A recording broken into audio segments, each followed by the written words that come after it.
지난주일 설교 제목이 혹시 기억이 나십니까? 네, 그렇습니다. 미래를 준비하라. 오늘은 미래를 준비하라 2 되겠습니다. 미래를 준비하기 위하여 한 주간 동안 애쓰시고 수고하신 여러분들에게 하늘 복과 평안이 넘치기를 축원합니다. 정말로 그렇습니다. 미래를 잘 준비하면 그날이 와도 당황스러움이 없고 우리에게는 평안과 위로가 넘치게 될 줄 믿습니다. 그런 의미에서 지난주 복습을 한번 하도록 하겠습니다. 1절부터 13절까지 말씀을 보았었는데 부자와 옳지 못한 청지기가 있었습니다. 근데 옳지 못한 청지기가 재산을 낭비함으로 이제 해고 통보를 받게 되었는데 그런데 이 청지기가 이상한 일을 하는 겁니다. 사람들을 다 불러 모아놓고 주인의 재산을 빌려간 사람들을 다 탕감해주고 있는 겁니다. 그런데 우리가 이 장면에서 상상할 수 있는 것은 이제 이 주인이 이 청지기를 굉장히 혼내겠구나 그런 생각을 할 수 있는데 오히려 어떻게 합니까? 칭찬하였죠. 8절에 보니까 그렇게 칭찬하고 있는 장면이 보입니다. 그런데 왜 이렇게 칭찬한 것이냐? 그것은 이 청지기의 사기성에 대해서 칭찬한 것이 아니다 말씀을 드렸고, 무엇에 대해서 칭찬한 것입니까? 그렇죠. 그러니까 본인이 미래를 준비하는 것에 대하여 그리고 지혜롭게 본인의 미래를 잘 대비하는 모습에게 칭찬을 한 것이다 그렇게 말씀을 드렸습니다. 그렇게 하고 난 뒤에 9절부터 13절까지 말씀 속에서 교훈을 우리에게 예수님이 직접 주고 계시는데 9절에 보니까 내가 너희에게 말하노니 불의의 재물로 친구를 사귀라 그랬습니다. 그러니까 세상의 재물로 친구를 사귀어도 만약에 너희가 재물이 없어지게 되면 그 친구들이 너를 도와줄 수 있을 것이다. 그러니까 미래를 또한 준비하고 있는 것입니다. 그리고 10절부터 12절까지도 역시 미래를 준비하고 있는 모습인데 여기에는 충성하라라는 단어가 핵심적인 단어고 우리가 특별히 세상의 일에도 충성하는 것처럼 하나님의 일에는 더 크게 충성하고 준비해야 된다 그렇게 말씀하고 있는 겁니다. 그리고 13절 말씀에는요. 두 주인이 나오는데 하나님과 재물이라는 주인입니다. 그런데 하나님과 재물을 동시에 섬길 수 있습니까? 그건 불가능하다라고 이야기하고 있고 우리가 미래를 준비하기 위해서는 하나님을 제대로 섬기는 게 중요하다 그렇게 말씀해서 지난주일까지 마쳤습니다. 그런데 오늘 말씀에는 그렇습니다. 미래를 잘 준비하지 못하는 나쁜 예가 나옵니다. 근데 오늘은 그것을 이제 상고해 보려고 하는 것입니다. 먼저 이 하나님의 말씀을 듣고 있는 사람들이 누구인가? 그 청자에 대해서 한번 생각을 해보도록 하겠습니다. 1절부터 13절까지는 청자가 누구입니까? 누가 이 말씀을 듣고 있죠? 1절에 보시면 나와 있습니다. 누굽니까? 또한 제자들에게 이르시되 그랬으니까 예수님께서 제자들에게 말씀하고 있는 거죠. 그래서 제자들이 청자가 되겠습니다. 그리고 14절부터 18절까지의 청자는 누굽니까? 그렇습니다. 14절 첫 번째 보니까 바리새인들은 그렇게 나오고 예수께서 15절에 그 바리새인들에게 이르시되 그렇게 되는 겁니다. 그래서 지금 14절부터 18절까지 듣는 사람은 바리새인이 되겠습니다. 그러면 우리가 언뜻 생각할 때 1절부터 13절까지는 제자들에게 하신 말씀이니까 이건 우리가 들을 만하고 그 다음 14절부터 18절까지는 바리새인들에게 하는 말씀이니까 우리가 안 들어도 되겠구나 그런 생각을 할 수 있습니다만 그러나 그게 아닙니다. 왜 그런가요? 우리도 예수 그리스도를 믿는 제자들이긴 하지만 바리새인처럼 때로는 살아갈 때가 너무나 많이 있기 때문에 이 말씀을 우리가 꼭 들어야 할 필요가 있는 것입니다. 자, 그렇다면 바리새인들의 문제점이 무엇일까요? 왜 이 사람들이 나쁜 예로 등장하고 있습니까? 미래를 준비함에 있어서 이 사람들처럼 하면 안 된다라고 하는 그 바리새인들의 문제점이 무엇일까요? 오늘은 한 가지만 살펴보겠습니다. 자, 14절 말씀 자, 여러분들이 제가 읽으라는 것까지만 읽으시면 됩니다. 14절입니다. 시작. 네, 거기까지 읽겠습니다. 왜 그렇습니까? 돈을 좋아하기 때문에 그렇다라고 말씀을 하고 있습니다. 돈 자체가 문제가 아니라 돈을 좋아하고 사랑하기 때문에 문제인 것입니다. 여러분, 돈으로 미래를 살 수 있고 준비할 수 있습니까? 우리의 육체로는 가능할지 모르겠는데 우리의 영혼을 위해서는 그게 불가능한 것입니다. 그럼 바리새인들 하면 뭐가 먼저 생각이 나세요? 율법이 먼저 아마 생각이 날 겁니다. 바리새인들은 이 율법을 얼마나 철저하게 지키려고 애를 썼는지 몰라요. 그리고 이 율법을 철저하게 지킬 뿐만 아니라 이 율법을 잘 연구해서 사람들에게 가르쳐주고 들려주고 그렇게 했습니다. 그러니까 사회 지도층을 형성하고 있었던 거죠. 그래서 예수님 당시에 이 바리새인들이 한 6천 명 정도 활동을 했었다고 얘기합니다. 그래서 대표적인 사람 중에 한 사람이 여러분들이 잘 아시는 사도 바울도 바리새파의 한 사람이었습니다.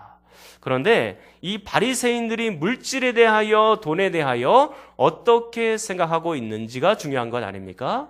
이 바리새인들은 이 물질이나 돈에 대하여 이렇게 생각을 했습니다. 구약의 율법을 잘 지키면 당연하게 보상받는 것이 바로 물질이다, 그렇게 생각을 한 겁니다.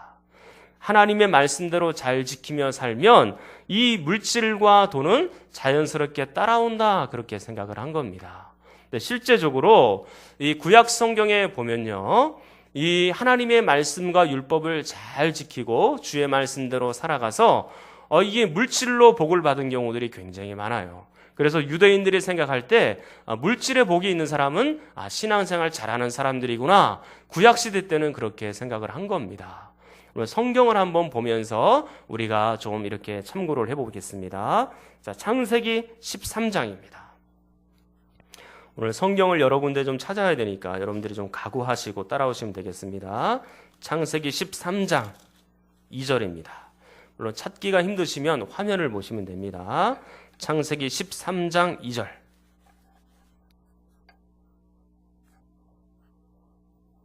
자, 어떤 한 사람이 나오죠? 그 사람이 아브라함이라는 사람인데, 자, 여러분들이 한번 성경을 읽어보겠습니다. 시작. 네, 가축과 은과 금이 어땠어요? 풍부하였다. 필요한 만큼 넘치도록 하나님께서 물질로 부어주신 겁니다. 아브라함만 이렇게 산 게 아니에요. 그의 아들 이삭도 그렇게 살았습니다. 자, 성경 창세기 26장입니다. 26장 12절 13절입니다. 26장 12절 13절. 자, 찾으셨으면 여러분들이 또 읽겠습니다. 시작.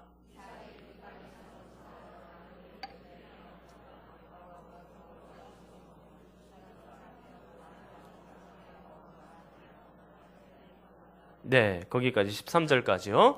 자, 여러분 지금 12절과 13절 말씀해 보니까 우리가 좋아하는 단어가 다 나오죠. 30배, 60배, 100배 이런 거 굉장히 좋아하잖아요. 창대하고 왕성하고 거부가 되고 이런 말들이 많이 나와 있습니다. 부러우십니까?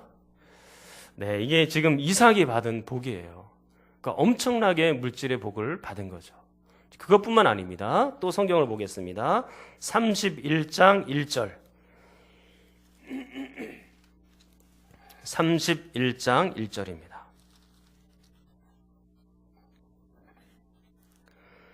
자, 30장 43절에 보면 이런 말씀이 있어요.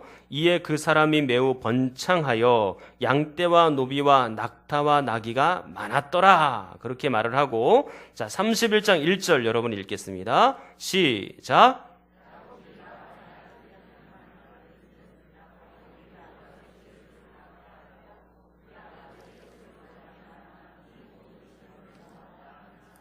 예, 외삼촌 라반의 고백 속에서 나온 게 뭡니까?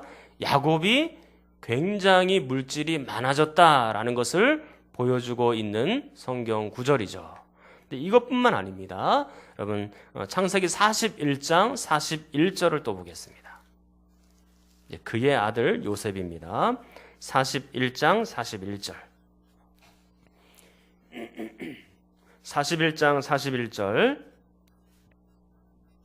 자, 여러분들이 한번 또 읽겠습니다. 시작.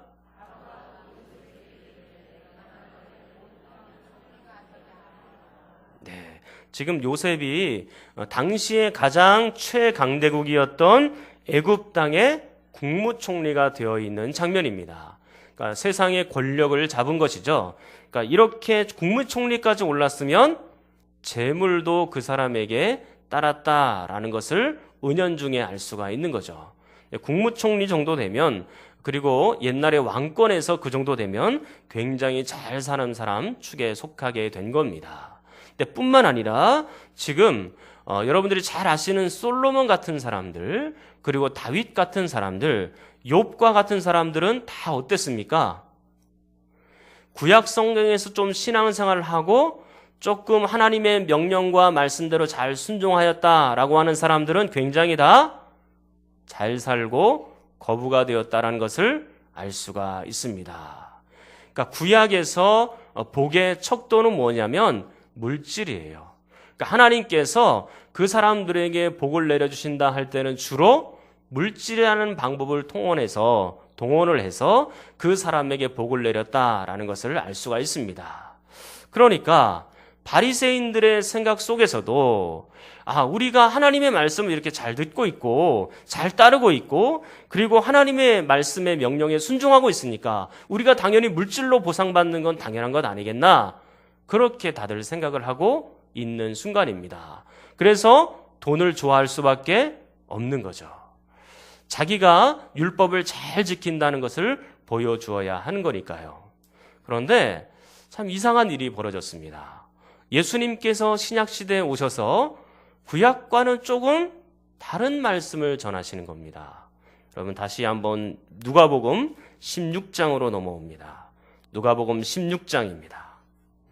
누가복음 16장 13절입니다.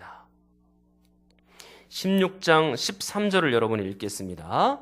자, 시작.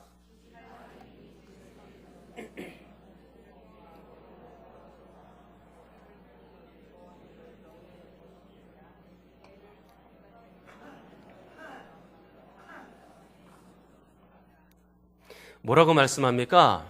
재물을 사랑하라고 얘기합니까? 그런 말씀이 아니죠. 재물을 미워하고 오히려 어떻게 하라고요? 하나님을 섬기고 사랑해야 된다 그렇게 말씀을 하는 거예요. 돈을 미워해야 된다.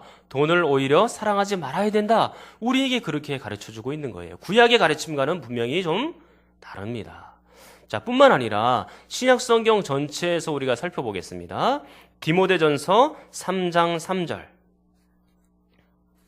디모데전서 3장 3절입니다.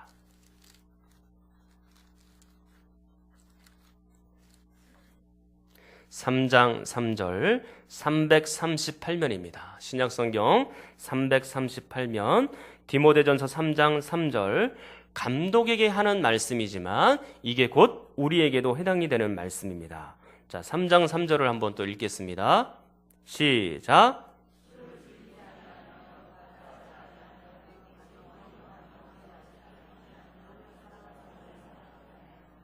끝부분에 뭐라고 나와 있죠? 돈을 사랑하지 아니하며 그렇게 나와 있습니다. 이게 감독의 요건이에요. 자, 뿐만 아니라 6장 10절을 보겠습니다. 6장 10절입니다. 자, 6장 10절 읽겠습니다. 시작.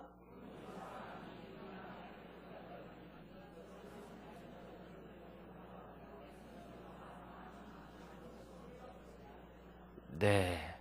지금 여기서는 돈을 사랑하는 것이 일만하게 뿌리라라고 그렇게 얘기를 하고 있습니다. 그리고 이 돈 때문에 미혹을 받고 이 돈 때문에 탐심하고 이 돈을 너무나 사랑해서 믿음에서 져버리는 사람들이 분명히 있었다 얘기하고 있는 것입니다. 그러니까 돈이 우리의 믿음에 있어서 얼마만큼 도움을 주느냐. 그리고 돈 자체가 문제는 아닙니다. 돈을 강제로 탐심하고 돈을 깊이 사랑하는 것이 문제인 것입니다.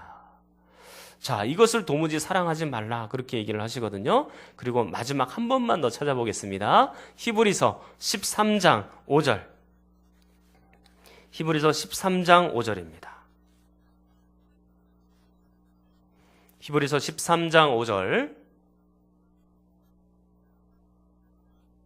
자, 13장 5절 역시 여러분들이 한번 읽겠습니다. 시작.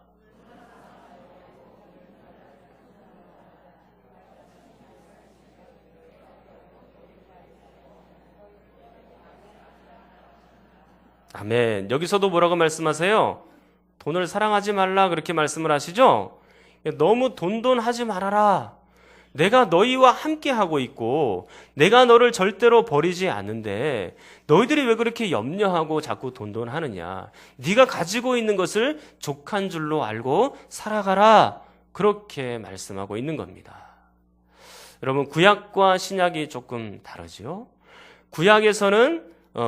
구약에서의 복의 개념은 물질이 그 척도였다면 지금 신약으로 넘어와서는 그 복의 척도가 좀 바뀌었습니다. 어떻게 바뀌었냐면 하나님과 동행하느냐 동행하지 않느냐, 좀 더 영적인 것으로 바뀌어지게 된 겁니다. 사랑하는 성도 여러분, 그러므로 우리는 영적인 복에 치우치고 영적인 복을 사모하는 그런 성도들이 될 수 있기를 간절히 축원합니다. 근데 우리는 여기서 질문이 생길 수 있어요.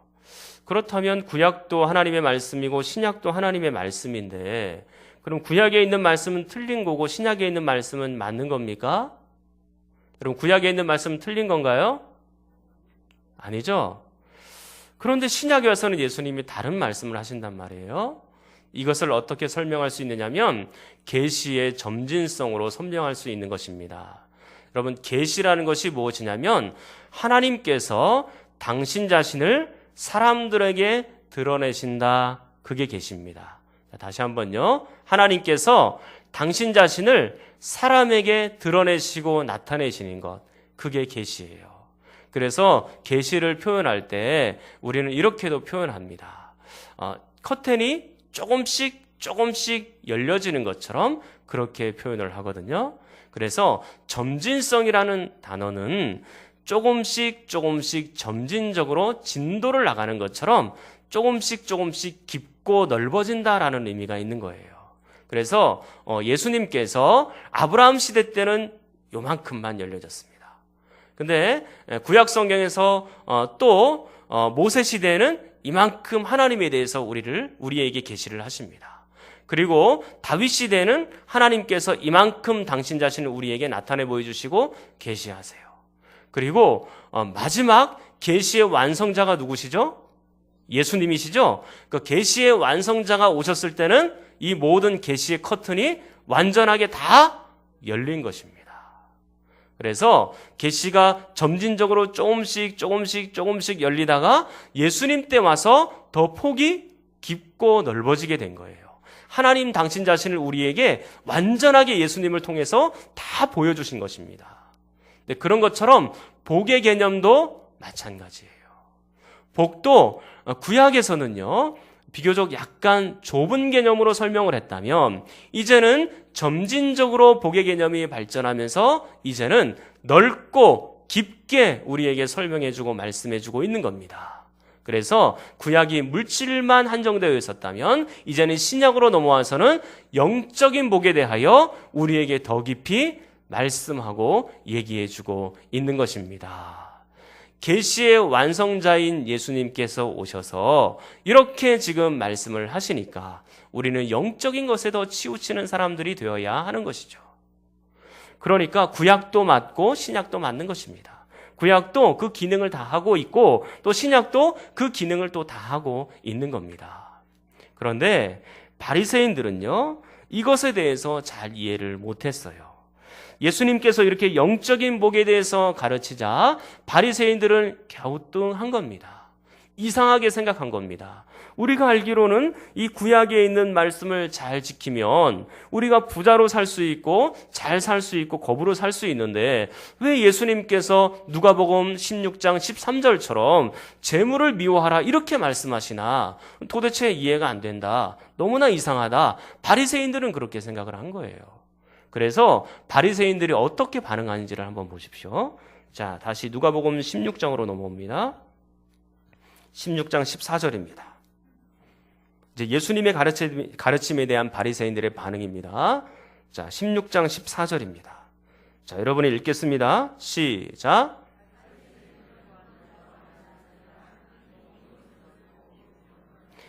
바리새인들이 지금 어떻게 하고 있어요? 예수님의 가르침에 대해서 비웃습니다. 그러니까 예수님의 가르침을 거부하는 거예요.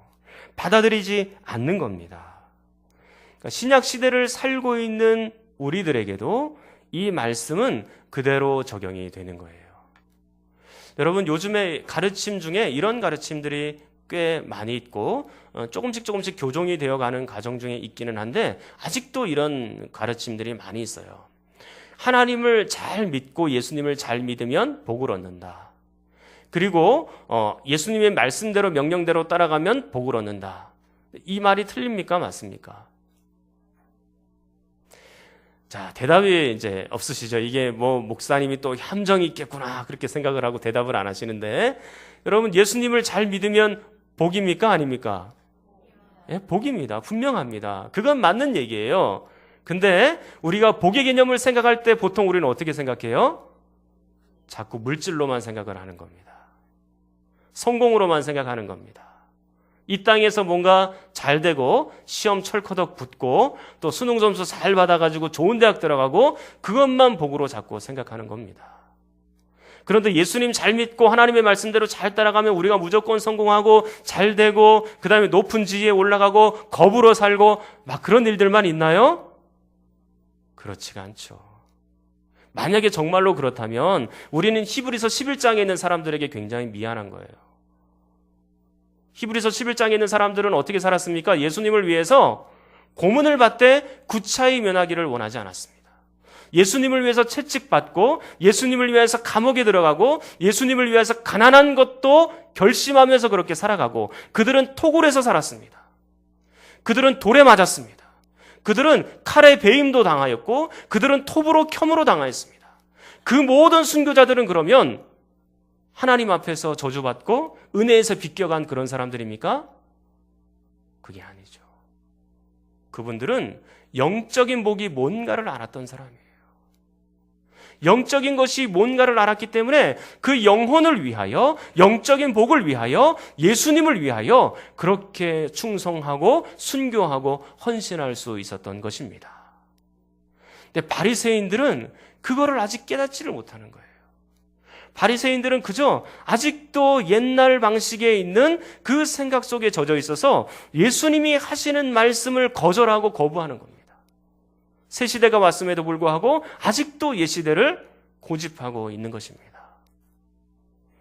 사랑하는 성도 여러분, 바리새인들이 좋아하는 돈으로는 미래를 준비할 수가 없습니다. 천국을 돈으로 살 수 있습니까? 영원한 세계를 돈으로 살 수 있나요? 우리가 앞으로 다가올 그 천국은 우리의 돈으로 살 수가 없고 그걸로 준비할 수가 없는 거예요. 그러므로 사랑하는 성도 여러분, 여러분들은 예수 그리스도에 대한 믿음으로 이 미래를 준비할 수 있기를 축원합니다. 세상 사람들이 우리에게 이렇게 비웃고 조롱할 거예요. 바리새인들처럼 비웃습니다. 조롱합니다. 네가 예수님을 그렇게 잘 믿다면 넌 그렇게 좀 잘 살아야 되는 것 아니냐? 그렇게 조롱하고 비웃을 수 있습니다. 심지어는 우리 가족들도 우리 친구들도 친지들도 그렇게 얘기하는 경우들도 있어요. 야, 너는 예수 믿는다면서 어떻게 맨날 이렇게 지지리 궁상처럼 이렇게 사니? 너 정말 하나님이 살아계시다면 너한테 하나님이 크게 물질로 한번 쏴주시지 않겠냐? 너 하나님 앞에 그 좀 물질 좀 달라고 돈 달라고 한번 기도 좀 해봐라. 친척들조차도 우리에게 그렇게 조롱하고 비웃으며 얘기하는 경우들도 만나게 됩니다. 그러나 사랑하는 여러분, 거기에 기죽지 마십시오. 우리가 좀 가난하고 없다 그래서 그것에 무너지지 말고 당당하기를 바랍니다. 우리 예수님께서는요, 바리새인들이 비웃는 현장 속에서도 꿋꿋하게 당신께서 가르침을 가르칩니다. 야, 너 돈 주고 그렇게 돈을 가지고 미래를 준비할 수 있는 건 아니다. 네가 이렇게 준비를 해야 된다라고 우리에게, 바리새인들에게 가르쳐 주었습니다. 당당했어요, 예수님은. 예수님이 잘 것도 없어서 바깥에서 주무신다 하여도 그 예수님이 언제나 그렇게 기가 죽어 있었습니까? 그게 아니죠. 예수님은 언제나 우리에게 당당하게 가르침을 가르치고 계셨습니다.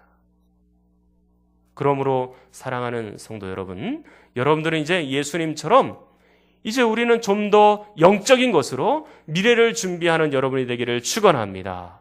이 세상 가운데에서 무릎 꿇지 마십시오. 세상 사람들이 우리를 조롱할 수도 있고 우리를 비웃을 수도 있지만 조금 없다 그래서 그것 때문에 마음속에 슬퍼하거나 아파할 이유가 전혀 없습니다. 왜냐하면 우리 속에는 예수 그리스도라는 놀라운 보화가 존재해 있기 때문인 줄 믿습니다. 우리는 예수 그리스도가 있다면, 그리고 그 예수 그리스도의 말씀대로 살아간다면 우리는 미래를 준비하고 있는 거예요. 이미 영적인 복이 우리 가운데 있는 겁니다. 그 영적인 복을 소유하고 있는 사람들이 왜 세상 앞에서 그렇게 비굴하게 살아갈 이유가 없는 거죠. 오히려 그 사람들에게, 그 불쌍한 사람들에게 이 예수 그리스도의 복음을 믿고 너희들도 영적으로 미래를 준비할 수 있도록, 영원한 세계를 준비할 수 있도록 그렇게 준비시켜 주어야 하는 것입니다. 사랑하는 성도 여러분, 이제 여러분들은 영적인 것으로 미래를 잘 준비하는 그런 귀한 여러분이 되기를 간절히 축원합니다. 우리 시간에 통성으로 함께 기도하겠습니다. 하나님, 우리에게는 돈도 필요하고 물질도 필요합니다. 그러나 우리가 바리새인들처럼 세상에 있는 것들만 사랑하는 사람들이 되지 않게 도와주시옵소서. 나를 가난하게도 마옵시고 부하게도 마옵시고 오직 필요한 양식으로 나를 먹여주시옵소서. 오직 이런 양식만이 아니라 하나님을 깊이 사랑하는 믿음으로 미래를 준비하게 도와주시옵소서. 하나님 앞에 주여 한번 부르짖고 기도합니다.